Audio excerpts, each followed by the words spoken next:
Guys, yan, nagre-repair tayo na gano'n, nagbabago tayo ng laki ng form blocks gagawing size.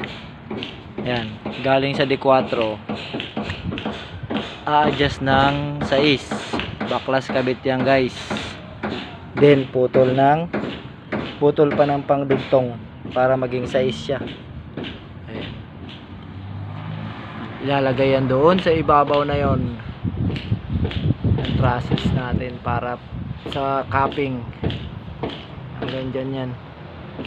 Hindi ko matapos-tapos pa yung trusses ko guys dahil nagre-repair muna ako ng form blocks. Nag-a-adjust ako para sa ibabaw, pero nakapaglagay na ako ng dalawang sinepa.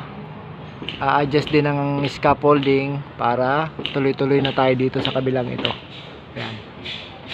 Pag nailagay na scaffolding dyan, maka-prepare na. Kulang kasi tayo guys sa labor kaya wala tayong mautusan ngayon. Ayun lang guys.